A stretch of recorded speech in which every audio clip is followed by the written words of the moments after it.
بسم الله الرحمن الرحيم. عندي ربع كفتة عليه شوية بيكنج باودر، عندي بصلاية كبيرة أو بصلتين صغيرين مبشورين ناعم وتعصريهم أو مضروبين في الكبة وتعصريهم برضه. عندي معلقتين فيجيتار، عندي معلقة بقدونس، عندي توابل، عندي بابريكا، عندي كركم، عندي فلفل أسمر وملح وكزبرة وشوية 7 بهارات. أي حاجة فيها زفر حطي معلقة 7 بهارات عليها عشان ما يبقاش فيها. هنحط كله على بعضه وهنقلبهم وهنعمل ايه، ندخلهم الكبه نخلطهم خلط جيد اللي هي بيها لما انا اعملها. طبعا التوابل فيها ملح، وحاطه في البطاطس اللي بسلقها ملح.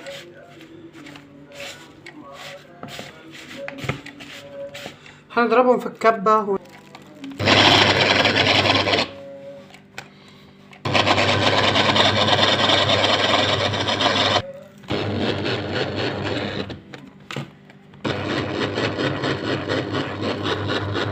بسم الله الرحمن الرحيم. ضربتها على مرتين وبعدين حطيتها كلها في الكبه تاني وخدتها فم كده زي ما بيقول. هنعمل ايه دلوقتي؟ عندي زيت وعندي ميه البصل اللي انا عملتها، اللي انا فرمتها. هبدأ اكور واحط في الدقيق. هعوز ايدي ميه البصل وزيت. عرفنا ليه ميه البصل بنخليها وما بنرميهاش، لانها لو اتحطت هتخلي الكفته سايله، والبيكربونات اللي احنا حاطينها عشان متبقاش مكتومه. هنخلص وبعدين نقول لكم. خلصناها. اللي مش متعاصه دقيق هنقلبها. انا حاطه معلقتين دقيق هنا، بعد كده لما اجي اقلي هبقى اعدل اللي اتطبقت شويه ولا حاجه. ومش عايزين دقيق كتير لان بيطلع في الزيت. دي حاجه. الحاجه التانيه انك هتعمليها كده وهتركنيها في التلاجة مش اقل من نص ساعه عشان تشمع، وعشان تشرب الدقيق دوت مش هيطلع لك في الزيت في القليه، وهتبقى الحاله احسن والظروف احسن من انك تقليها بسرعه عليها. ولذلك انا قمت بدري، يعني النهارده صاحيه بدري الحمد لله. فقمت سلقت البطاطس جوه وهنيجي نكملها دلوقتي. وادي الكفته دي لو عايزه بالتتبيله بتاعتها بكل اللي فيها ده، بكل اللي مضاف لها، لو عايزه تصبعيها وتقليها لكن مطلق الحريه. لو عايزه تخليها كده وبتحط لها نقطتين زيت بس في الطاسه يتشوحوا بيها، كان الله بالسر عليه. في كلتا الحالتين حلوه. لكن بما ان انا هدخلها الفرن تاني تحت الشوايه فمش هقلي، كمان بقلل نسبه الدهون اللي انا باخدها، لان لما الحاجه بتتقلي بتتشبع بالزيت اكتر. هغطيها واحطها في التلاجة ونسيبها لحد ما نخلص. بسم الله الرحمن الرحيم. البطاطس عندي اتسلقت وحطيت عليها شوية بقدونس. البقدونس اللي هنا واللي في الكفتة عبارة عن نص حزمة بقدونس. تمام. هنا رشة زيت، يعني ايه، تغطي لي قعر الصينيه والجنب اللي انا هحط فيه البطاطس عشان ما تتلسعش مني.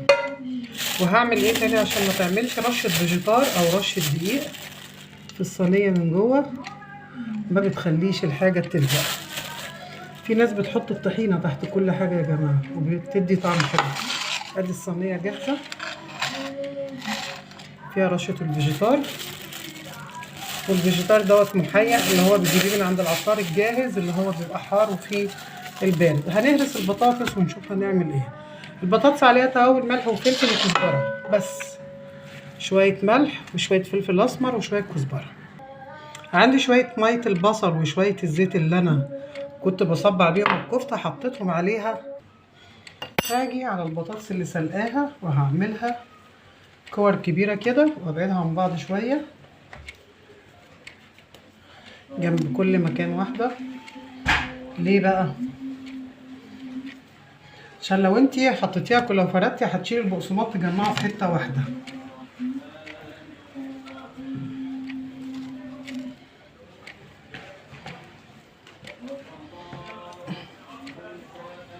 تمام. المطره بتمطر، قولوا اللهم اجعله صوبا نافعا واعطنا خيره واكف عنا شر يا رب العالمين. اللهم امين يا رب العالمين يا مجيب الدعاء. معلش برضو بنهج كتير عشان انا باخد علاج لصدري، فايه همشي كده بقى كده جنب كل واحده وهحاول اسد الثغرات بينهم، بدل ما احط كله في حته واقعد افرد في حته تانية، فهتعمل لي ايه؟ ما شاء الله المطره زادت.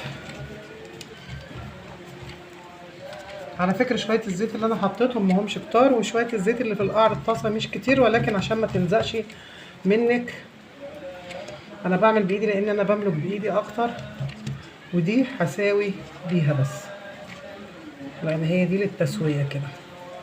وهنيجي نعمل ايه في النص كده؟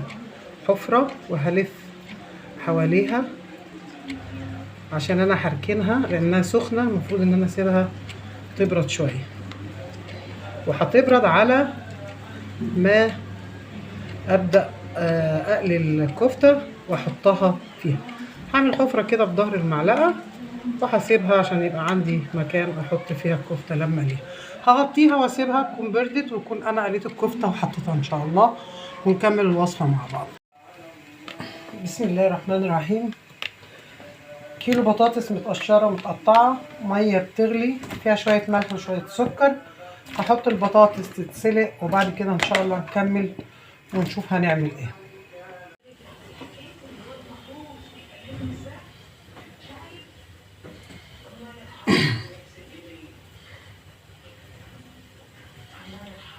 حطينا الطاسه وشويه زيت صغيرين، ولما حطينا الكفته في التلاجة اتشمعت، خدت مسكت نفسها وشربت شويه الدقيق الصغيرين كنا حاطينهم. هنشوحها، وبعدين حطيت الصينيه اللي فيها البطاطس، حطيتها على النار حوالي 5 دقايق على الشياطه عشان تستوي من تحت. هي مستويه طبعا، لكن بنشمع من تحت عشان لما تيجي تطلعيها ما تطلعش تتفرفت او تتقطع منك. فحطيتها بتاع 5 دقايق وحطيت تحتيها الشياطه على نار هاديه جدا جدا جدا. وبعدين دي كنا حاطينها في التلاجة بقى لها حوالي ساعه. خلصت كل اللي ورايا، وقبل ما انزل على شغلي هبدا احمرها او اديها صدمه. انا بحاول اظبط شكلها شويه، وبعدين هنشوفها بعد ما تحمر هنعمل ايه. هنحاول نقلب فيها، اللي هتشم النار شويه هحاول اقلبها عشان تاخد وش. انا حطيتها كلها على بعضيها، بس هي دلوقتي حجمها هيقل وهتبدا تاخد شكل. ممكن لو عايزه تنقصيها هنقص شويه على الحرف كده، على حرف الطبق، عشان اعرف احركها كويس وابدا اشكل. الطاسات اللي بتقدر عندي زي كده بخليها لآلية الحاجه، ما برميهاش الحقيقه، ببدا احمر فيها حاجه، اعمل فيها حاجه تكون بتتحرق، حاجه تكون بتتلسع، فلما هبوظها مش هبوظ الجداد اللي عندي.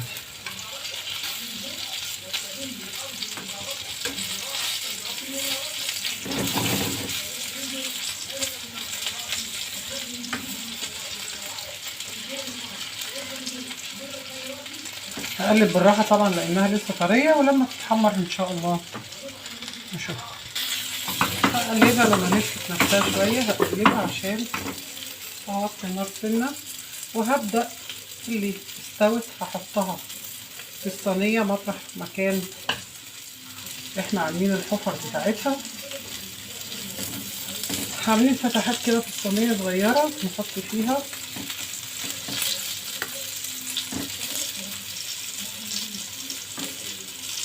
لاني هحطها تحت الشوايه شويه فهتستوي وهتكمل التسويه بتاعتها.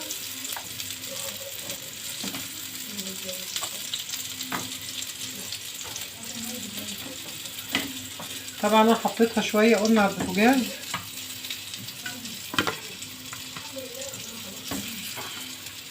ما خدتش زيت مني كتير، وهبدا احط شويه اللي باقيين، وهاخد اللي استوى احطه كده. ممكن بعد ما ادخلها الفرن ب5 دقايق احط عليها شويه جبنه موتزاريلا، جبنه شيدر، الجبنه اللي انت بتحبيها حطيها. وهوريكم الشكل النهائي بتاعها. تقدري تقطعيها خرط زي ما انت عايزه، تقدري تبركيها عادي زي ما تحبي. اهو تغيير في الاكل عشان لو عندك اطفال وحاجه جديده شكلها غريب حلوه. مفيش طفل ما بيحبش البطاطس، يعني هتدوري عليهم وتقولهم بطاطس هياكلوها. مش محمره بس هياكلوها برضه.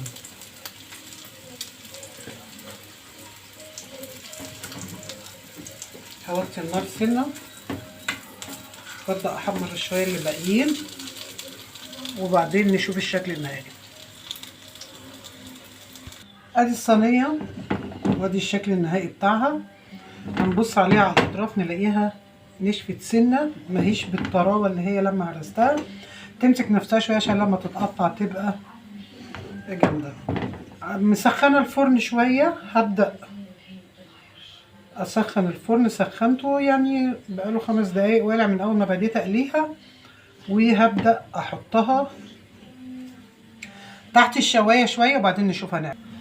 خدت وش شويه تحت الشوايه وهنبدا ارش عليها شويه جبنه موتزاريلا، منها بتديها قيمه غذائيه ومنها بتديها طعم احلى كمان.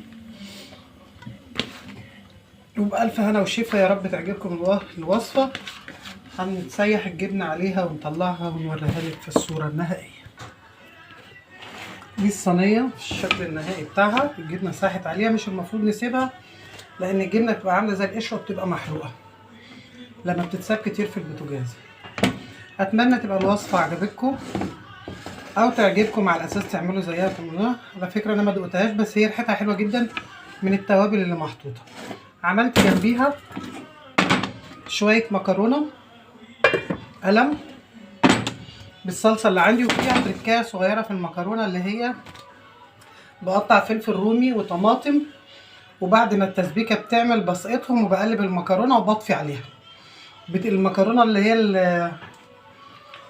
اللي ما استوتش دي وما اتسبكتش بتبقى حلوه جدا وبتدي طعم حلو قوي.